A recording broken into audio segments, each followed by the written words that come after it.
নমস্কার সবাইকে।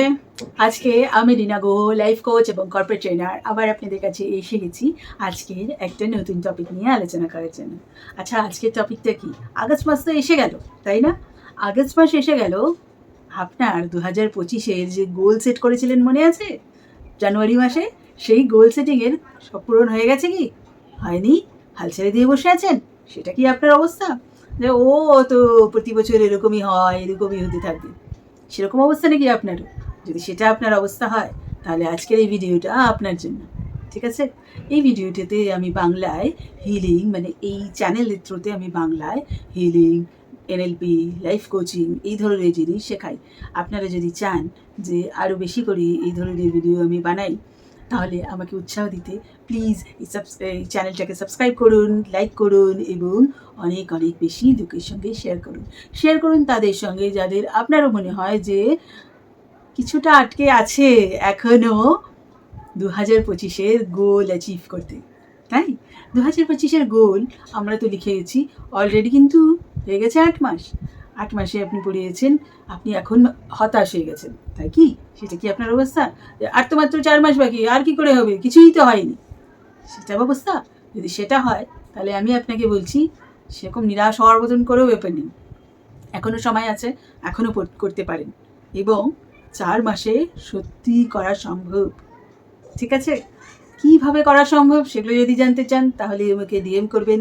আমার হোয়াটসঅ্যাপের নাম্বার এখানে দিয়ে দিলাম, ফোন করবেন না, শুধু ডিএম করবেন। ঠিক আছে?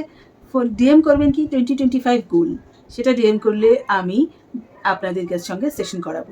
ঠিক আর কি? আর যদি চান যে এখন আমি কিছু টিপস দেই তাহলে এখন আমার সঙ্গে এই ভিডিওটা দেখতে থাকুন। প্রথমেই বলি, কে কে হাল ছেড়ে দিয়ে বসে আছেন? যদি হাল ছেড়ে দিয়ে বসে থাকেন তাহলে কি আদৌ সেটা সম্ভব? তাই এখন আমার সঙ্গে একটা অ্যাফার্মেশন বলুন। আগস্ট মাস হচ্ছে অ্যাকশনের মাস। আগস্ট থেকে আগস্ট, এ থেকে আগস্ট, এ থেকে অ্যাকশন, আর এ থেকে অ্যাবান্ডেন্স। ইয়েস, আগস্টে অ্যাকশন নেবেন এবং অ্যাবান্ডেন্স পাবেন, প্রাচুর্য পাবেন। কি করে পাবেন? অ্যাকশন নিয়ে। কাজ না করলে কি করে ফল পাবেন? কাজ করুন, সময়ে বেঁধে বেঁধে কাজ করুন। কিভাবে করবেন সেটার জন্য তাহলে কোচিংয়ে আসতে হবে। কিন্তু এখন কি করবেন? আমি কিছুদিন আপনাকে বলছি যে না না না না, কোচিংয়ে আসুন তবেই। সবথেকে সমস্যা হচ্ছে যে আমরা পেছনটা নিয়ে ভাবতে থাকি যে আরে এটা তো হয়নি, ওটার জন্য ওটা হয়নি, ওগুলো তো এরকম হয়েছিল, আবার এগুলো এরকম দিয়ে এরমই হবে। এগুলো কি আপনার সবসময় মাথার মধ্যে চলে? যদি এটা চলে আপনার মাথার মধ্যে তাহলে আপনি সামনের দিকে এগোবেন কী করে? আপনার যে যতগুলো গোল লিখেছিলেন সেগুলো তো সামনের দিকে, মানে এই বছরের শেষের মধ্যে আপনি অ্যাচিভ করবেন বলে।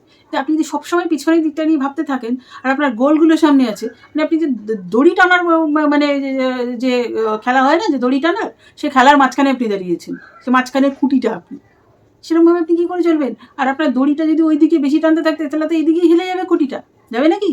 যদি সেটা হয় তাহলে আপনি আমাকে বলুন যে আপনার কি সামনের দিকে এগোনো উচিত না পিছনের দিকে যাওয়া খাওয়া উচিত? আমরা সবসময় এটাই করি, আমরা প্রবলেম সলভ করতে বসে থাকি যে এই সমস্যা হয়েছে, আমাকে তো এই সমস্যাগুলো সমাধান করতে হবে, আর এই সমস্যাগুলো সমাধান করলে আমার এটা হয়ে যাবে। আচ্ছা, আপনি বলুন তো, জীবনে যতবারই আপনি সমস্যার সমাধান করেছেন ততবার আদৌ কি ওই সমস্যাটা সমাধান হওয়ার পরে আর কোনো সমস্যা আসেনি আপনার জীবনে? নাকি সমস্যা সমাধান করতে করতে আপনি হাঁপিয়ে গেছেন কিন্তু সমস্যা আর যাচ্ছে না আপনার জীবন থেকে? যদি সেটা আপনার কাহিনী হয় তাহলে আমি আপনাকে বলছি এবার থেকে একটা কাজ করুন, সমস্যাগুলো সমাধান করা বন্ধ করে সামনের দিকে এগোন। মানে একটু নিজেকে উপরে উঠান, তাকে বলে ইভলভ হওয়া। সমস্যা যদি এই স্তরে থাকে, আপনি নিজের স্তরটাকে বদলে যদি এই স্তরে নিয়ে যান তাহলে সমস্যার স্রোত এই স্তর দিয়ে বয়েই যাবে, আপনি নিজেকে এই স্তরে নিয়ে গেলেন। আপনারা যারা মানে ফ্লাইটে করে ট্রাভেল করেন, অনেকেই করেন আজকাল, আপনারা দেখেছেন তো যে বৃষ্টি যখন হয় বা এরকম কিছু হয় তখন ফ্লাইটটাকে কী করে উপরে উঠিয়ে নিয়ে যায়, মানে মেঘের স্তরের উপর দিয়ে উঠিয়ে নিয়ে যায়, যাতে বৃষ্টি তো নিচের দিকে মেঘটাতে হচ্ছেই এবং হতেই থাকবে, কারণ ওই স্তরের মেঘেই বৃষ্টি হয়। যে তার উপরে নিয়ে গেলে তাহলে কিন্তু ওই যে ফ্লাইটটা আছে তার কোনো অসুবিধা হয় না। আপনি নিজেকে সেই জায়গায় নিয়ে যান, যে যে স্তরের সমস্যাগুলো আছে, সমস্যা জীবনে কখনো সলভ হবে না, ঠিক আছে? তাই ওটাকে সলভ করে করে করে করে নিজেকে কষ্ট দিয়ে দিয়ে দিয়ে দিয়ে আর কত কষ্ট দেবেন? কষ্ট তো দিচ্ছেন, আর কত কষ্ট দেবেন? তার থেকে এটা ভালো না যে আপনি একটু উঠলেন সমস্যার স্তর থেকে, একটু বেরিয়ে এলেন সমস্যার স্তর থেকে। আজকে লিখুন যে আপনি সমস্যার স্তর থেকে বেরোনোর জন্য কী কী করতে পারেন। আপনার সময় কিভাবে চলে যাচ্ছে, একটা খাতা পেন নিন। হ্যাঁ, আমি সবসময় একটা খাতা পেন নেওয়ার কথা বলি। আপনার ভিডিও, আমার ভিডিও যখন দেখতে বসবেন, প্লিজ একটা খাতা পেন নিয়ে সবসময় বসবেন।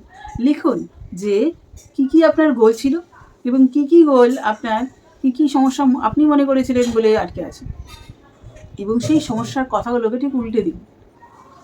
ধরুন, কেন এগুলোই সবসময় আমার কাছে আসে, তার জায়গায় এটা তো মনে করাই যায় যে উফ, কেন এইগুলোই সবসময় আমার কাছে আসে।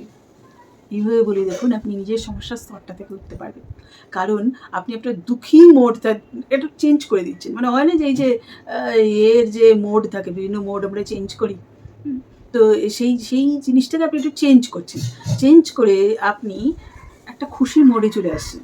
খুশি মোডে চলে এসে আপনি এটা বলছেন যে কেন এইগুলো সবসময় আমার কাছে আসে, কি দারুণ ব্যাপার, আমাকে সবসময় সবাই শক্তিশালী মনে করে, তো ওই জন্যই আসে, তাই না? দেখুন, দুর্বলের কাছে তো গিয়ে এসে টিকে থাকতে পারবে না, তাই না? আপনি নিশ্চয়ই সেমন ততটা শক্তিশালী, ওটাকে গ্রহণ করার মতন, তাই জন্যই আপনার কাছে এসেছে। তাই কি, যদি সেটা হয়, এটা করে দেখুন। প্রত্যেকটা সেন্টেন্স লিখবেন এবং প্রত্যেকটা সেন্টেন্সের পাশে পাশে, মানে দুটো কলাম করবেন, এদিকে একটা এদিকে একটা, প্রত্যেকটা সেন্টেন্সের পাশে পাশে ওটাকে লিখবেন যে ঠিক কোশ্চেনটাকে বদলে দেবেন, এবং কোশ্চেনটাকে এরকমভাবে লিখবেন যে আপনার কোশ্চেনটা আপনাকে অনেক বেশি শক্তি দিচ্ছে, দুর্বল না করে। যখনই আপনি প্রশ্নটাকে সমস্যা হিসেবে দেখছেন, তখন আপনি নিজেকে দুর্বল মনে করছেন। যখনই আপনি প্রশ্নটাকে শক্তিশালী হিসেবে দেখছেন, তখন আপনি নিজেকে শক্তিশালী মনে করছেন। আর যখনই আপনি নিজেকে শক্তিশালী মনে করছেন, তখনই আপনি অনেক বেশি ল অফ অ্যাট্রাকশনের মাধ্যমে অনেক বেশি আপনি আকর্ষণ করতে পারছেন সেই সব শক্তিশালী আপনার যে চেতনা, বোধ, কর্মক্ষমতা, সব কিছুকে। কারণ সব কিছু তো আমাদের মধ্যেই আছে, আমাদের বাইরে তো কিচ্ছু নেই। আমরাই এই সমস্ত জিনিসগুলো সৃষ্টি করি এবং ধ্বংস করি। বলে সব কিছু যখন আমাদের মধ্যেই আছে, তখন আমরাই এই সমস্যার সমাধান করতে পারি। তো সমস্যা থেকে উঠুন, আর যদি চান যে আমার সঙ্গে এই সমস্যা থেকে বেরিয়ে গিয়ে ট্রান্সফর্ম হবেন, তাহলে আমার রোজ রাত্রে একটা ডেইলি ট্রান্সফরমেশন প্র্যাকটিস বলে একটা যে 8 ঘন্টা 45 মিনিটের একটা প্র্যাকটিস সেশন হয়, সেখানে আমি সাবকনশিয়াস মাইন্ড প্রোগ্রামিং করাই, আমরা কিছু ডান্স করি, অ্যাফার্মেশনস করি। সেই অ্যাফার্মেশনগুলো যখন আপনারা লেখেন, হ্যাঁ, তখন সেই লেখাটাকে আপনি যদি আমায় পাঠান, আমি চেক করে আপনাকে দিয়ে দেবো। সেগুলো আমি করি।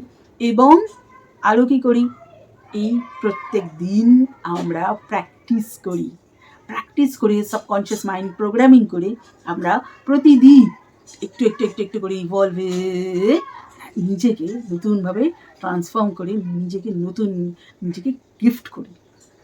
তাতে আপনি খুব সহজেই আপনার যে গোল আছে, যা লক্ষ্য আছে, সেই লক্ষ্যগুলোর দিকে সহজে পৌঁছে যান। যদি চ্যালেঞ্জ জয়েন করতে চান, তাহলে আমার ফোন নাম্বারে আমাকে জানাবেন।